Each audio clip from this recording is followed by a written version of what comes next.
Dans quelques instants, nous retrouverons le père Biagio Virgiti, prêtre corse, incardiné à Madagascar, mais actuellement à la paroisse Saint-Honoré-des-Laux à Paris. Il nous propose les commentaires de la parole de ce dimanche. Bonne écoute.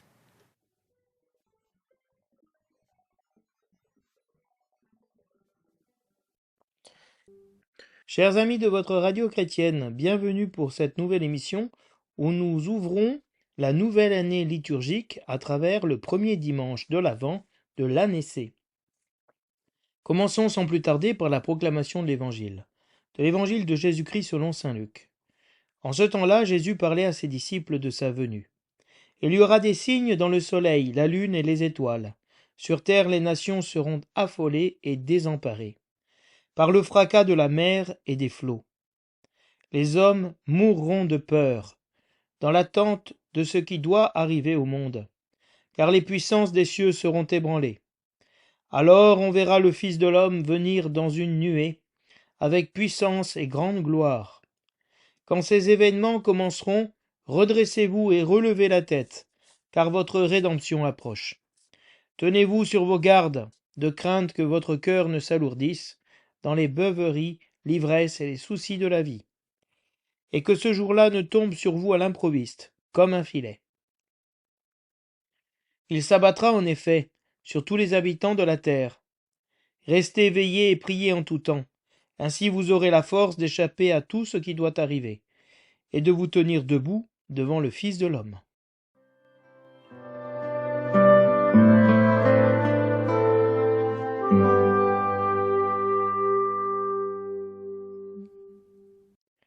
Du prophète Jérémie. Voici venir des jours, oracle du Seigneur, où j'accomplirai la parole de bonheur que j'ai adressée à la maison d'Israël et à la maison de Juda. En ces jours-là, en ce temps-là, je ferai germer pour David un germe de justice, et il exercera dans le pays le droit et la justice. En ces jours-là, Juda sera sauvé. Jérusalem habitera en sécurité. Et voici comment on la nommera: le Seigneur est notre justice.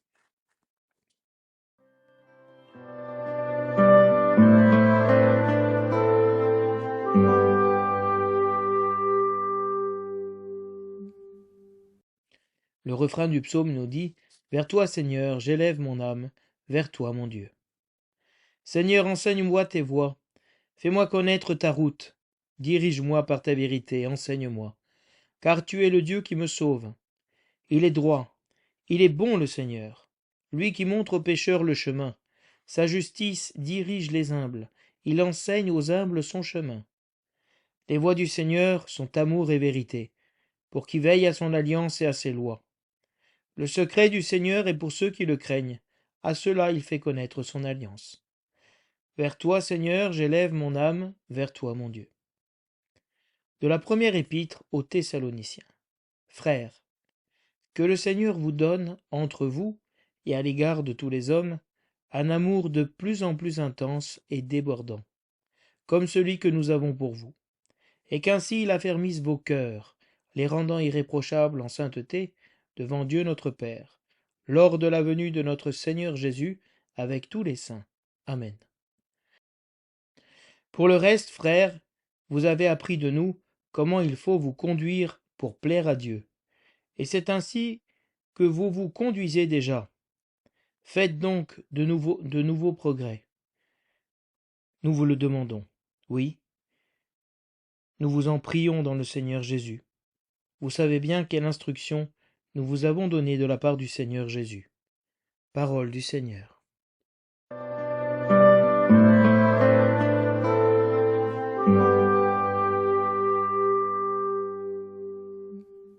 Nous voici donc entrés dans le temps de l'Avent.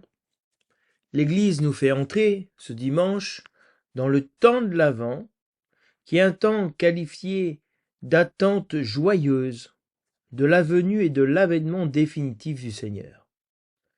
Pour nous préparer à célébrer Noël et la venue du Seigneur dans la chair, l'Église nous prépare d'abord à sa venue à la fin des temps. Dans les Eucharisties que nous célébrons, nous disons, nous annonçons ta mort, Seigneur Jésus, nous proclamons ta résurrection, nous attendons ta venue dans la gloire. Et nous chantons, viens Seigneur Jésus, Maran Atha. Alors on peut se demander, pourquoi cette insistance sur l'attente du Sauveur dans nos liturgies? Pourquoi cette insistance sur l'attitude de veille dans la prière? Pourquoi veiller et prier? Le fait de se tenir prêt en tenue de service. Pourquoi c'est si important pour nous dans ce temps? En fait, ces attitudes sont inscrites dans notre baptême. Elles caractérisent l'homme nouveau que nous avons revêtu le jour de notre baptême et que nous faisons grandir chaque année, chaque dimanche. Cet homme qui ne vit plus pour lui-même, mais pour celui qui est mort et ressuscité pour lui. Donc cette attitude du baptême qui est d'être tendu vers le Seigneur. L'alliance que Dieu est venu sceller avec l'humanité est une alliance sponsale, un mariage, où l'épouse dit à l'époux, viens. Viens Seigneur Jésus. Dans la seconde venue du Christ, nous allons à la rencontre de l'époux qui vient pour nous inviter aux noces. Et ainsi notre bonheur ne sera complet que lorsque nous serons unis définitivement au Seigneur. Alors, comme on l'entendra dans ce temps de l'Avent, on parle beaucoup du temps de la fin, du temps de la venue du Seigneur, de se préparer à la venue du Seigneur. C'est un temps qui est plein d'eschatologie, qui parle des fins dernières. Mais dans la liturgie romaine, la préparation à Noël, avec un temps conséquent, qu'on va appeler le temps de l'Avent, Adventus, ne va apparaître qu'au 7e siècle. Et donc, il n'y a pas un temps particulier de préparation à Noël fondé sur cette attente eschatologique de la fin des temps, cette dernière venue du Christ. Ce temps d'attente n'est pas arrivé au 7e siècle. Il était déjà présent avant, mais de manière différente. En fait, on célébrait l'attente du retour du Seigneur dans la veillée pascale. La veillée de Pâques, c'est le centre de notre baptême, de la vie chrétienne, c'est le centre de l'Eucharistie.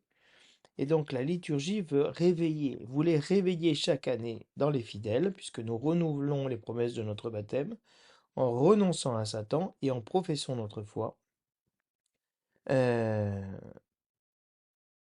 la nuit pascale. Et donc, la Pâque, elle était pleine d'eschatologie, pleine d'attente du retour du Seigneur, du retour définitif et glorieux du Christ.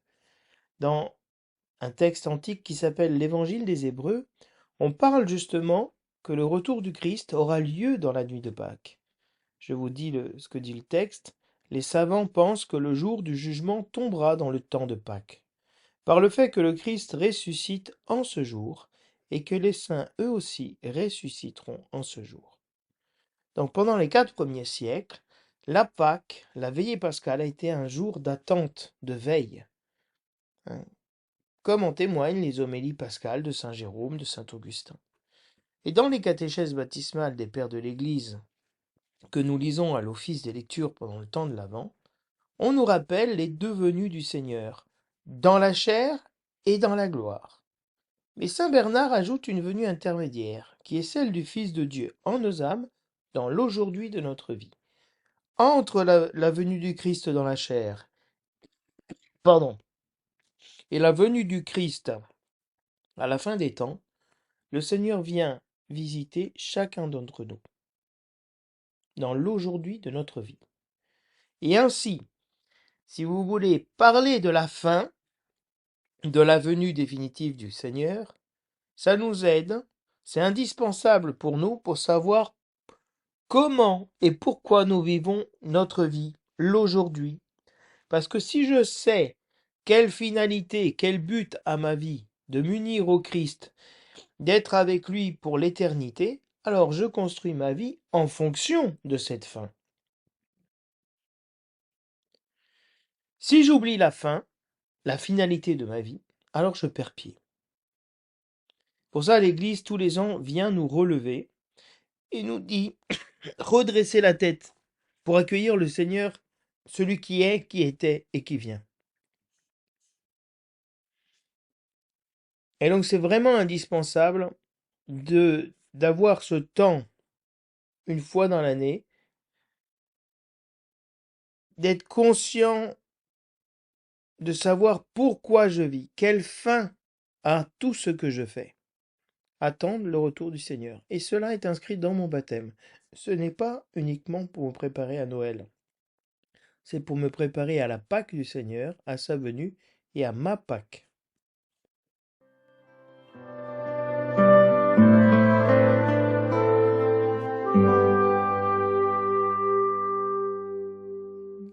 Voici ce que dit l'Église pour le temps de l'Avent. Le temps de l'Avent a une double caractéristique. C'est à la fois un temps de préparation aux solennités de Noël. Et ça, c'est clair pour tout le monde. Où l'on commémore le premier avènement du Fils de Dieu parmi les hommes. Et c'est aussi un temps où, par ce souvenir, les âmes sont tournées vers l'attente du second avènement du Christ, à la fin des temps. Et ça, c'est moins clair pour nous. Le temps de l'Avent se présente donc avec ces deux raisons, comme un temps de pieuse et joyeuse attente. L'attente, dans le christianisme, est manifestée par la prière, parce que la prière, c'est cette relation que nous avons avec Dieu, et cet appel que nous faisons au Seigneur, viens Seigneur Jésus, viens nous chercher, aie pitié de moi qui suis un pécheur. Et donc on appelle le Seigneur. Je vais vous lire maintenant ce que disent les prières que nous allons faire pendant ce premier dimanche de l'Avent. La première collecte, la première prière, l'oraison de collecte nous dit « Donne à tes fidèles, Dieu Tout-Puissant, la volonté d'aller par les chemins de la justice à la rencontre de celui qui vient. » On entendra parler de cette justice dans la première lecture et dans le psaume.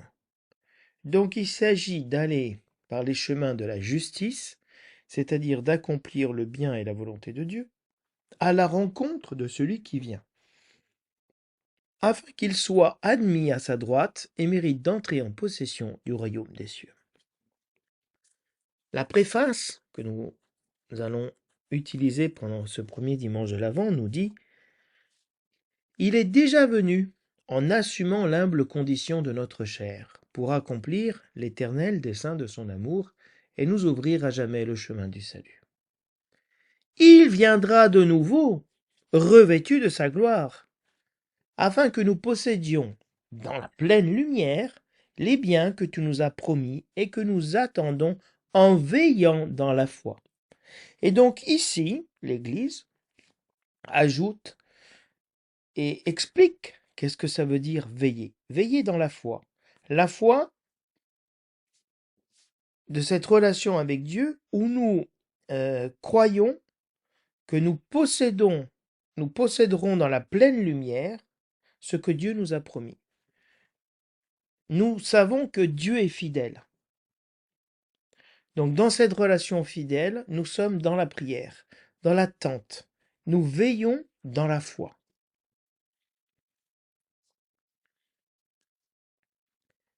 Et la prière de communion nous dit une chose intéressante. Après avoir communié, nous t'en prions, Seigneur, fais fructifier en nous les mystères que nous avons célébrés, l'Eucharistie, tandis que nous marchons dans ce monde qui passe. Tu nous enseignes par eux, les mystères, à aimer dès maintenant les biens du ciel et à nous attacher à ce qui demeure. Donc nous sommes conscients d'être dans un monde qui passe, et on l'entendra là en évangile. Et nous marchons dans ce monde qui passe pour aller vers le Seigneur, pour aller vers ce qui demeure. Et les antiennes du Benedictus et du Magnificat viennent vraiment nous aider à rentrer avec la Vierge Marie dans la foi. Ne crains pas Marie, l'Esprit viendra sur toi, tu enfanteras le Fils de Dieu, alléluia. Ne crains pas Marie, tu as trouvé grâce auprès de Dieu, tu vas concevoir et inventer le Fils du Très-Haut, alléluia. Voici le Seigneur, il arrive de loin, l'éclat de son nom couvre la terre. Voilà, on nous met avec Marie dans la foi, à ne pas craindre, hein, à ne pas avoir peur dans ces annonces justement de la parousie, du retour du Seigneur au milieu de nous. Et alors, comment s'articulent les lectures de ce dimanche? La clé de chaque dimanche, c'est l'Évangile. Le titre donné par le lectionnaire à l'Évangile de Luc, choisi pour ce dimanche, est le suivant. Votre rédemption approche. Donc, notre salut est proche. Le verset de l'Alléluia nous dit, fais-nous voir, Seigneur, ton amour et donne-nous ton salut. Donc, il s'agit ici de la rédemption et du salut. Donc, nous allons comprendre l'avènement, la parousie du Seigneur, sa venue, sa dernière venue, comme un moment de salut pour nous et de rédemption. Et donc Jésus-Christ parle justement de ce monde qui passe, où tout va être détruit, et où tous nous mourrons dans la peur. Pour ça, les antiennes du Magnificat nous disaient, ne crains pas Marie, n'aie pas peur, ne crains pas. Dans l'attente de ce qui doit arriver, à ce monde, tous seront dans la peur. Et le Fils de l'homme lui viendra sur les nuées avec sa puissance. Et face à ça, les hommes sont dans la peur et les chrétiens relèvent la tête. Ils se tiennent sur leur garde. Ils sont vigilants à leur comportement et surtout, on les appelle à être éveillés et à prier en tout temps. Donc, quelle attitude devons-nous avoir face à la venue du Seigneur? La prière, la veille. De veiller, même durant l'éveil de la nuit. De prier, non seulement le dimanche, en tout temps, parce que c'est un temps dans lequel le Seigneur vient. Et on doit se préparer à cette venue. Donc l'Église renouvelle en ce début d'année liturgique la dimension fondamentale de notre baptême qui est la relation avec le Seigneur dans la prière, dans la veille, dans l'attente. Et cette attente, elle a été promise. Et on le voit dans le prophète Jérémie. Je ferai germer pour David un germe de justice. Dans ce monde qui souffre de l'injustice, de la violence, et où tout s'écroulera, le Seigneur viendra comme un germe de justice. Donc il fera germer la justice. Le Sauveur germera de la terre, nous disent d'autres prophéties qu'on proclame dans ce temps de l'Avent. Et Juda sera sauvé. Jérusalem habitera en sécurité. Donc, face à la destruction du monde, le Seigneur vient nous rendre justice à la veuve, à l'orphelin, aux innocents, aux chrétiens, et vient nous sauver. Alors on pourra dire avec le psaume, vers toi Seigneur j'élève mon âme, vers toi mon Dieu. Qu'est-ce que ça veut dire élever son âme vers le Seigneur, sinon prier, sinon veiller? De demander au Seigneur de nous enseigner ses chemins, ses voies. Parce que tu es le Dieu qui me sauve. Pour ça, on peut se laisser enseigner par le Seigneur. Et c'est très difficile de se laisser enseigner par le Seigneur.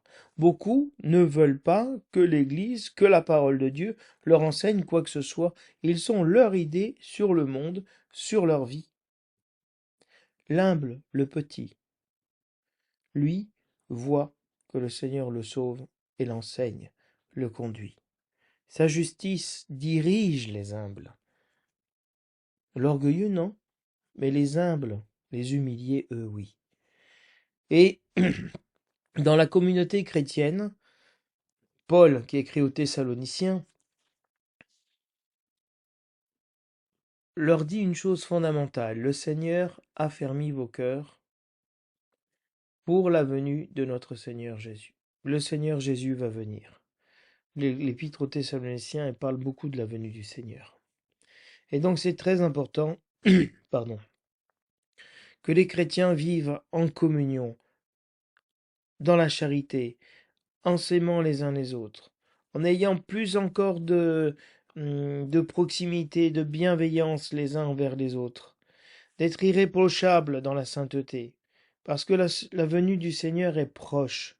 Et donc, le Seigneur vient à nous, c'est important qu'il nous trouve dans une attitude de veille et de veiller, pardon, contre le péché, contre la discommunion, contre la haine. Et donc, la communion, une communauté en prière, en attente, en communion, qui se réconcilie pour la venue du Seigneur, c'est une communauté qui hâte la venue du Seigneur. Maran Atha, viens Seigneur Jésus. L'évangile de ce dimanche va être, comme tous les évangiles de cette année-ci, tiré de l'évangéliste Luc. Et donc nous commençons avec ce discours sur la fin des temps, mais surtout sur la venue du Seigneur. Et nous avons déjà vu, dernièrement, dans la fin de l'année liturgique, comment, après l'ébranlement de toutes les réalités de notre monde, céleste et terrestre, alors que toutes les lumières vont s'éteindre, va apparaître la gloire, la lumière du Christ qui viendra pour sauver les hommes à la fin des temps. Et le fait que Jésus-Christ, dans cet évangile de Luc, avant de rentrer dans sa passion, puisque tout de suite après ce passage, nous rentrons dans la passion de Saint Luc, et dans les événements, évidemment, de la résurrection. Le Seigneur annonce des catastrophes, annonce que ce monde finira, ce qu'il doit finir, pour passer à un monde nouveau, de justice, de paix, d'amour et de grâce. Donc le Seigneur annonce, avant que lui ne soit détruit par les événements de sa passion et ressuscité, et qu'il ressuscite de la mort, il annonce de la même manière la mort et la passion et la mort de ce monde et sa résurrection. Donc, le Christ anticipe ce que chaque personne va vivre. Mais plus que ce que chaque personne va vivre, ce que tout le cosmos va vivre. Nous le voyons chaque année, nous sommes en train d'aller vers l'hiver, tout est en train de mourir. Et tout va renaître avec le printemps. Donc, ce passage de la mort à la vie, il est inscrit dans le cosmos.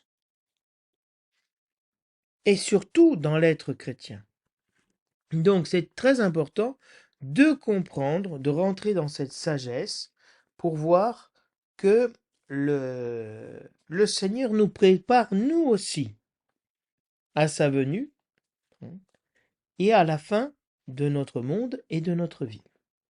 Donc il y aura des signes dans le ciel, le soleil, la lune, les étoiles. Quels sont ces signes? On ne sait pas. Mais on a su par les évangiles précédents, disait que toutes les lumières s'éteignent. celle du soleil, de la lune et des étoiles. Tout tombe. Sur la terre, les nations seront affolées et désemparées. Parce que quand on perd les repères du ciel, et on tombe dans les ténèbres, on n'est pas dans la peur, on est affolé. Dans le verbe affoler, il y a une foule. Peut-être vous avez déjà vu des mouvements de foule. Moi, j'ai été pris au moment de l'an 2000, donc du passage à l'an 2000, dans un mouvement de foule avec ma mère. Et ça a été un moment épouvantable, affolant. Tout le monde s'affolait. Et on est complètement désemparé quand tout le monde crie, tout le monde se bouscule, etc. Parce que tout le monde a peur. Et sans savoir qu'il a peur de la mort. Tout le monde a peur et s'affole parce qu'il n'est pas en paix avec sa vie et avec sa mort. Donc, face à cet affolement des nations, parce qu'il y aura un fracas de la mer et des flots, donc il y aura des tsunamis, il y aura des tremblements de terre, ce sera des inondations terribles comme on a pu vivre à Valence dernièrement. Les hommes mourront de peur, pas seulement des catastrophes, mais de la peur. La peur nous fait mourir. Elle nous plonge dans une mort, dans une séparation de Dieu. Elle nous ferme le ciel. C'est pour ça que, si vous voulez, le fait qu'il y ait des signes dans le ciel, ça nous montre que le ciel se ferme. Mais au milieu de ce ciel qui se ferme, arrive le Fils de l'homme.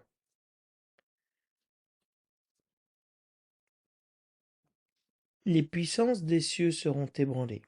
Les puissances des cieux, ce sont tous les repères que les hommes ont mis dans le ciel. Toutes leurs idoles qui tenaient leur vie. Par exemple, l'argent, le dollar, l'euro. Voilà. Je mets ma stabilité dans l'argent, dans ma monnaie. Et ça, c'est dans les cieux, c'est en l'air, c'est dans le cloud, quelque part, dans les nuages d'Internet. Eh bien, s'il y a un choc économique, la monnaie s'effondre. Et donc, si la monnaie s'effondre, je perds tout ce que j'ai. Toute la valeur que je donnais aux choses disparaît. À ce moment-là, on voit le Fils de l'homme venir sur les nuées, avec puissance et grande gloire.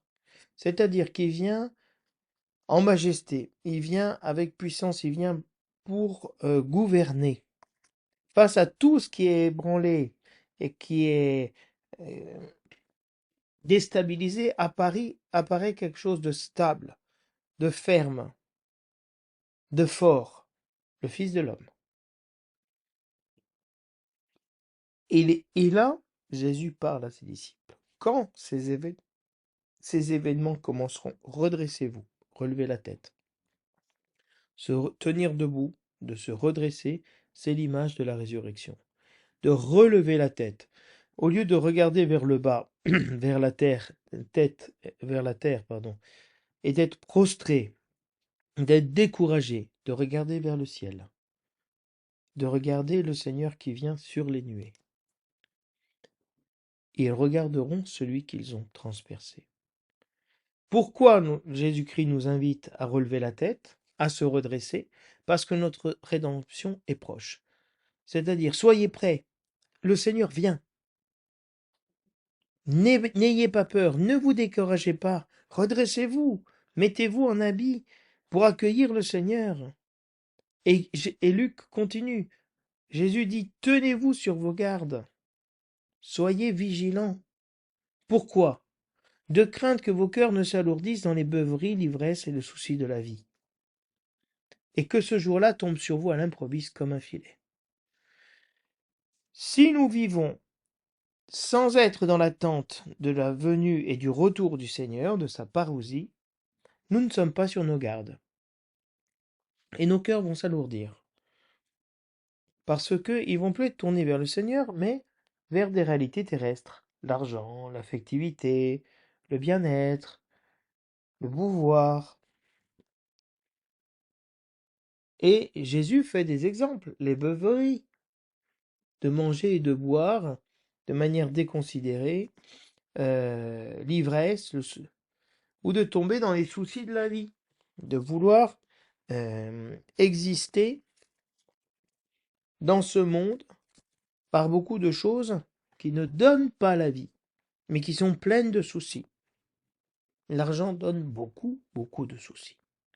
Vouloir être aimé par les hommes nous donne beaucoup, beaucoup de soucis. Et donc, si nous sommes non pas tournés vers le Seigneur, mais vers les réalités de ce monde, du plaisir hédoniste de ce monde, le jour du Seigneur va tomber sur nous à l'improviste, comme un filet. Hein. Et on ne pourra pas échapper. Le jour du Seigneur va s'abattre sur les habitants de la terre comme un filet, sur toute la terre. Tous nous serons saisis, pris dans ce filet. Alors nous sommes appelés à rester éveillés et prier, non pas un peu, beaucoup, en tout temps, une prière continuelle. Ainsi vous aurez la force d'échapper à tout ce qui doit arriver et de vous tenir debout devant le Fils de l'homme. Parce que où je suis debout devant le Fils de l'homme, où je suis écrasé par les événements, et on me piétine. Donc, le fait de rester éveillé, de veiller dans la prière, nous donnera la force d'échapper à tout ce qui doit arriver. Donc, d'être sauvé de tout ce qui doit arriver.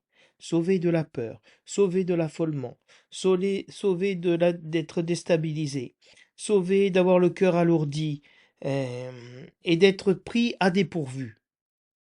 Non, nous savons ce vers quoi nous allons. Nous savons que le Seigneur vient à nous et donc nous attendons sa venue, nous restons en tenue de service. Et cette venue du Seigneur, elle est prophétisée dans la première lecture, comme un germe de justice. Le Seigneur est notre justice. Hein. Il viendra pour nous sauver. Il nous mettra en sécurité. Et il exercera la justice sur chacun de nous. Quelle justice? La justice de la croix, où Jésus-Christ est mort pour nous pardonner nos péchés. Donc le Seigneur vient vraiment à nous. Alors on peut dire avec le psaume, j'élève Seigneur mon âme vers toi. Hein. Je crie vers toi, je prie vers toi. Enseigne-moi, tu es celui qui me sauve. Toi qui montres aux pécheurs le chemin. Le Seigneur nous montre hein, que le chemin n'est pas celui des beuveries, etc., de la violence, de l'argent, de la haine, mais celui de la communion, celui de l'humilité. Et ainsi, l'humilité va diriger les humbles vers le Seigneur. C'est à ceux qui sont humbles, qui se laissent instruire, qui sont dociles, que le Seigneur enseigne, dans les tourments de la vie, le chemin du salut. Pour celui qui veille à son alliance et à ses lois. Donc de nouveau, on retrouve la dimension de la veille, de la prière. Celui qui garde l'alliance du Seigneur, qui garde ses commandements, alors, pour lui, les chemins du Seigneur, la venue du Seigneur sont amour et vérité. Et le Seigneur fait connaître cette alliance avec les hommes, hein, au milieu de ce chaos, de cette destruction, il fait connaître son chemin à ceux qui l'attendent, à ceux qui l'aiment. Alors, comme le Seigneur nous aime, il vient à nous, saint Paul invite les Thessaloniciens à vivre dans l'amour, les uns envers les autres, et d'un amour de plus en plus intense. C'est pas un amour stable, un amour qui grandit, qui progresse, hein, qui soit irréprochable, qui soit débordant. Ainsi, si on grandit dans l'amour fraternel, dans la communion les uns avec les autres, le Seigneur va affermir nos cœurs en nous rendant irréprochables dans la sainteté, en nous évitant justement de tomber dans toutes les beuveries, etc. et on sera irréprochable devant la venue du Seigneur. Le fait d'être irréprochable, ça veut dire qu'on est debout. On n'est pas tombé par terre à cause de nos péchés. On reste debout. On a la nature de l'homme vivant. Comment se conduire pour plaire à Dieu? Les apôtres l'ont transmis. De s'aimer les uns les autres, comme le Seigneur nous a aimés. Et donc de continuer à faire des progrès, de manière de plus intense, plus débordant. Continuer à faire des progrès.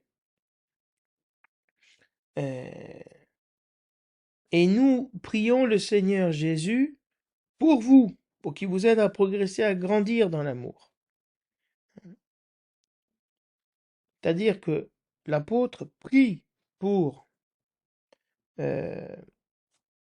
ces communautés pour qu'elles puissent grandir dans l'amour. La prière est un élément indispensable de la vie du chrétien. Et ce temps nous dit que nous prions peu, pas assez, parce que Paul nous invite à prier plus, à grandir plus dans l'amour, à nous préparer le mieux possible à la venue du Seigneur. Alors je vous souhaite, chers amis auditeurs, un très bon premier dimanche de l'Avent, que nous puissions attendre la venue du Seigneur dans la joie, dans la reconnaissance et dans la sainteté.